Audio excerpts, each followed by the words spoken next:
Tell me just a little bit about just your life growing up. We want to know how you got started in this world. Well, I was born in Norwalk, Connecticut. Early formative years, however, were in North Carolina. I was the oldest child of my mother, and I was given to my grandmother. So I grew up, in a world defined by her, loving a home. To my chagrin, my grandmother passed early, and then I came to New York to live with my mother.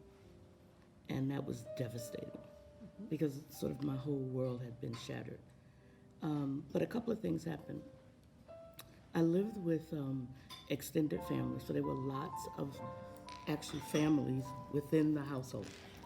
And as I look back, that was fantastic because I'm never a stranger no matter where I go. And when I look at the photos from the various, my mother's siblings, I'm in everybody's family photos.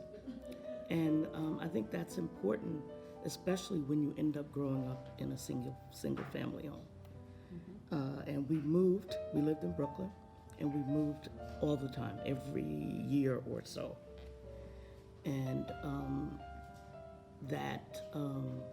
having that sense of family and purpose and whatnot was helpful in keeping my bearings as we moved. And so, I got to play a lot when I was in North Carolina, was with my family a lot. Moved to, as I said, to New York City. That was traumatic. I had no roots that I knew of in New York, and kind of moved from school to school. And fortunately for me, I did well, and was very shy. And so a lot of people meet me now, and I tend to have a voice that's very rich and strong, and my voice was very small. And in fact, one of the stories I like to tell is that my mother used to say, I want to sit on your top lip so I can hear what your bottom lip is saying. But over time, as I grew in confidence, so I was smart, but smart is not enough. As I grew in confidence, the voice got strong. And also, one of my early experiences in the military is that I was a platoon leader. And I had a large platoon. And it seems that the guys in the back row were always saying, ma'am, I can't hear you. So I learned how to project. And that's been invaluable. Most of the formative experiences that I have really were in the military. Because early in your career, military people are given a lot of responsibility, and often you don't have enough experience to execute when you're young. So I went to a math and science high school, Stuyvesant High School in New York. That's a long way from Brownsville, even though it's just a train ride. And there was a STEM curriculum, math and science, and I learned a lot of critical thinking skills there, which I've shared with others as I've moved on. Some of the things that I've been proudest of is the fact that I've been in non-traditional roles in the military. And that my family, that's not in the military, has grown up around the military. And there are they learn how to talk to people, how to present themselves, about loyalty, honor, integrity, all selfless service.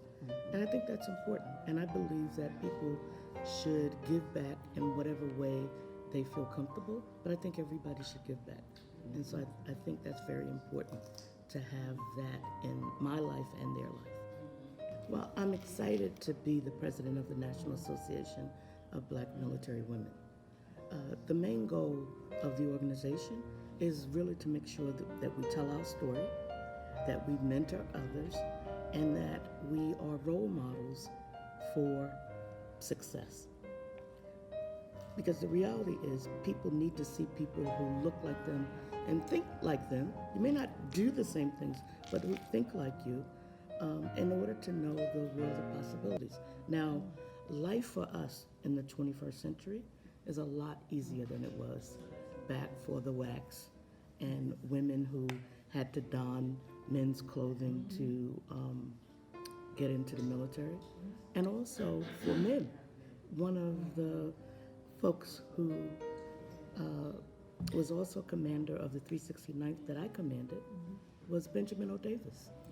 He's an African American male who, with top-notch credentials, wasn't allowed to lead white men, so they put him in a reserve unit, which he successfully led. Amazing. When we think about women who've served, their story is not documented in the history books. So one of our main goals is to make sure it gets into our history books or our her story books, so that what we've done, what we've overcome, the lessons that we've learned that can be shared with people, so that that story is told, so that we take advantage of the opportunities that are before us now, knowing full well the history of what's happened in the past. I had the opportunity to attend memorial services for one of our World War II members, Miss Azalea Oliver.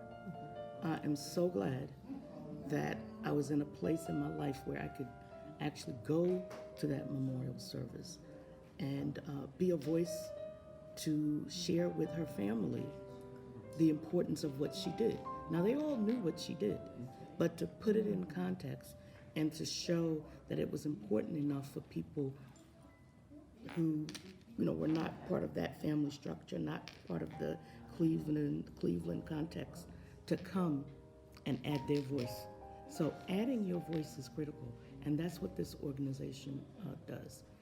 One of the challenges we have is really moving it from a reunion to a convention or conference setting, so that we add an element of education and empowerment to folks, as well as an appreciation of those stories. Because I've been successful in multiple environments, it's not an accident. And when you share with people what the things are that you have to invest in your life, that's helpful. And all the women that are part of the organization, when we have our reunions and conferences, they fly from all over the world. And many of them are not people of means. And so to the extent that we can secure funding that can help them both in life and as part of the conventions that we have, that's absolutely a goal. Making sure that we take the living documents that we have and put them in a format where everyone can see them and they don't have to come to the convention. That's another goal. And also positioning us with a strong, firm organization with key projects that people are aware of. And so lots of things have been done over the years. And there are lots of firsts. And there are lots of things that we want people to know. But if you're the first, you don't want to be the last. And if you are a person who isn't the first, but that is a supporter of the person that's the first, that's equally, if not more important, so that future generations will know what's transpired.